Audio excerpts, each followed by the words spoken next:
Hi, I'm Dr. Mila Brujic, and today I'm joined with Dr. Tim Earley, where we're going to be talking about the early side of AMD on the Optometric Insights show.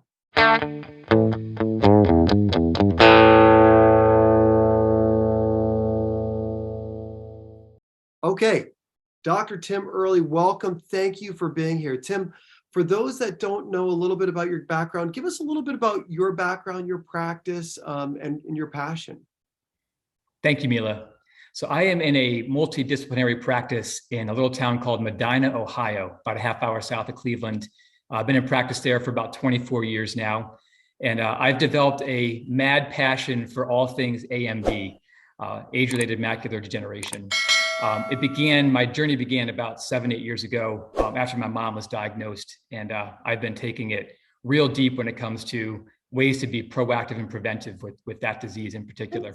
Tell us a little bit about that. I mean, your mom Sure. was diagnosed. Tell us the story. Like, what started the passion in AMD for you? I've thought for years that it was hard to really manage disease as an optometrist, AMD specifically, when we were basically worrying just strictly about the way that patients looked, looking at fundus photographs or OCT images or what have you. We kept looking at structure, but weren't really looking at the way the macula was functioning.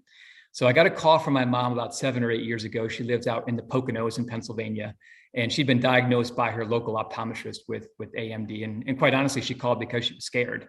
And she had some good questions. She's like, hey, what can I do to be more proactive? And I don't want to lose my vision. I'm scared, Tim. What can I do? So it kind of got me thinking a lot about, am I doing all the best things for my patients? My dad always told me years ago, listen, if you do for your patients what you would do for your mom or I, you can't go wrong. So I started to look really seriously into the best ways to be preventive with that disease. So Tim, tell us what that first technology was. I mean, because Sure.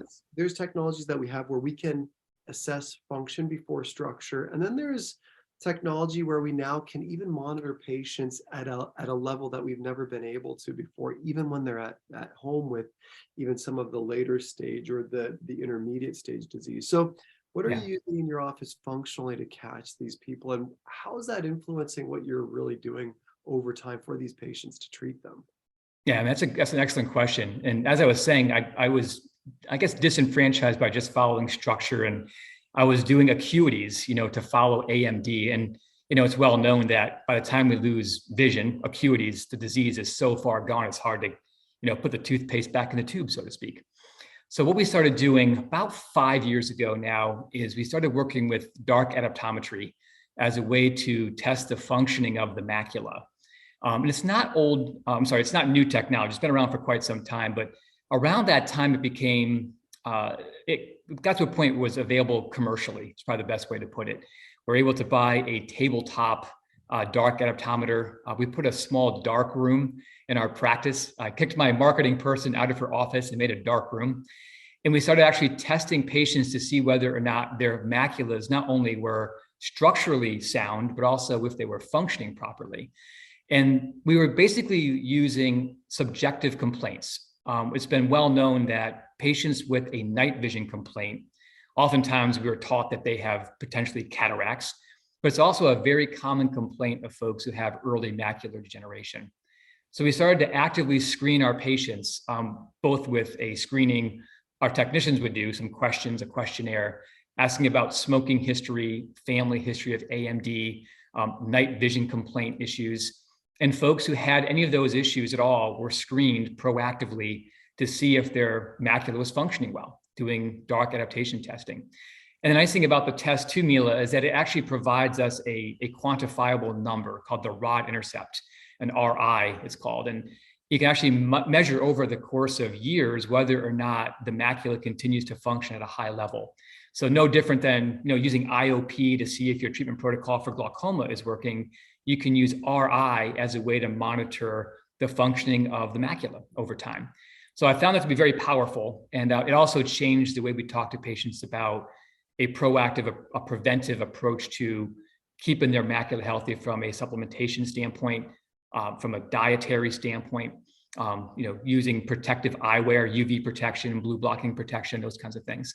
So it's really kind of changed. We're not being so reactive in our AMD patients now. We're being more proactive with them. So you would say, Tim, that you're starting to treat this before we even see it clinically in the traditional sense, because That's correct. Yeah, and it's kind of a combination, Mila. Yeah.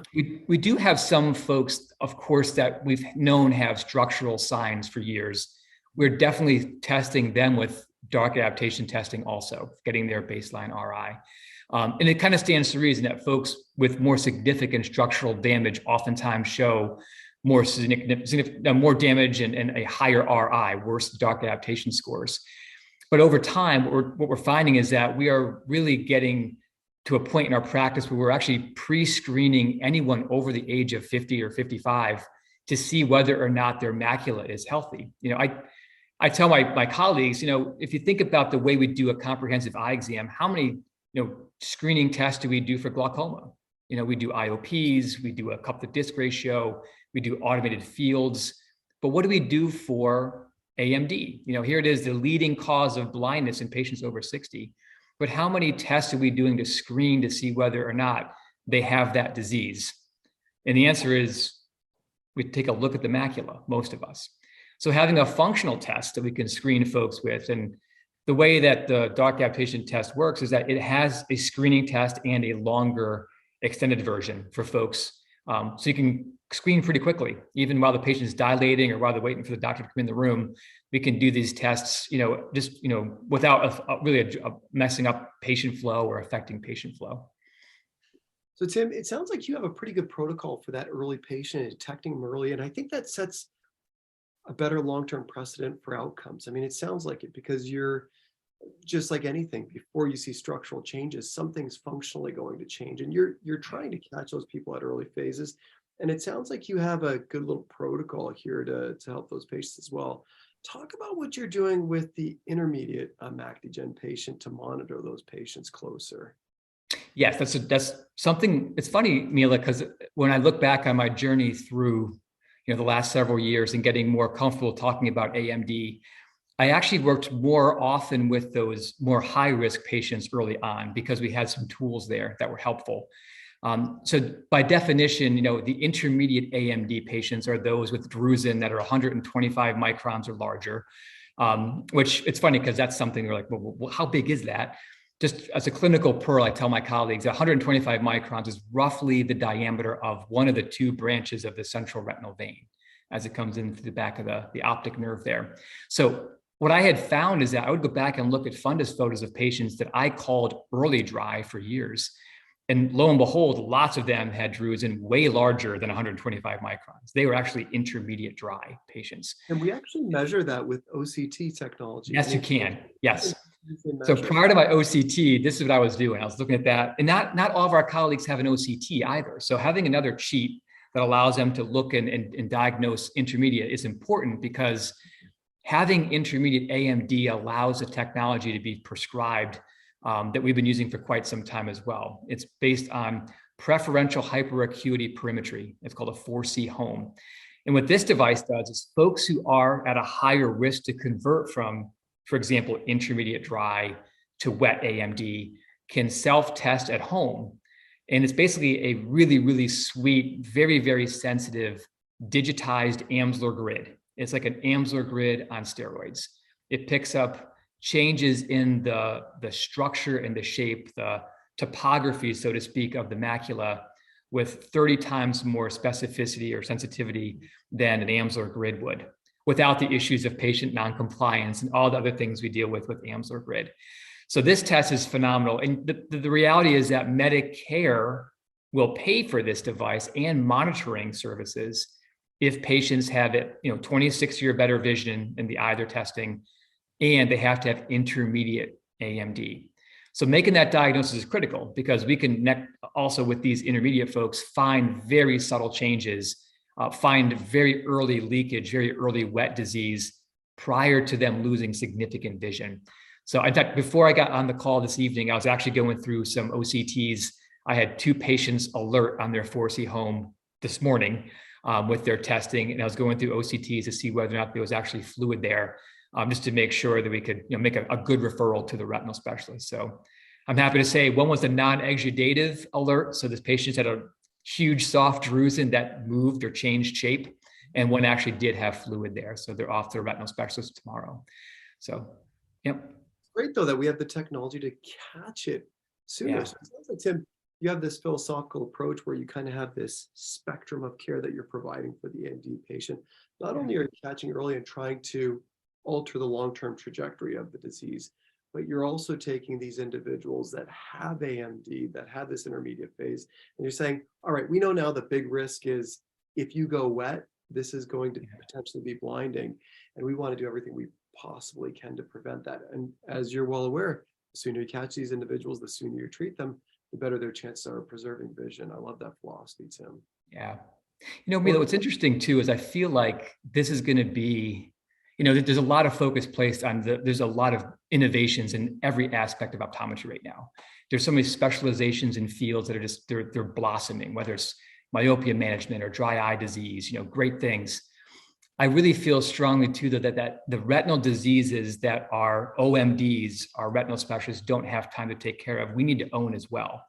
And we are now blessed with, we're recording this the day before, 2 days before Thanksgiving. And I am very thankful that we have these technologies, that there's companies out there investing in these technologies to allow us as ODs to have these conversations with patients. Because I think we are the eye care professionals that take the time to hold folks' hands through this difficult conversation. And I think that's probably the biggest barrier I see right now in retinal disease discussions, is that a lot of our optometry colleagues were basically taught, like I was, that you can't do anything for this disease. And that is no longer true. And I think the reality is that we have to get to a point where, as a profession, we embrace that conversation. It's not an easy conversation in the beginning. I didn't do it very well, but as you see the results of a good protocol that is really improving outcomes and improving the health of people's maculas, patients' maculas, it's energizing. It's no different than having a conversation with a patient with other potentially blinding diseases like diabetic retinopathy or glaucoma.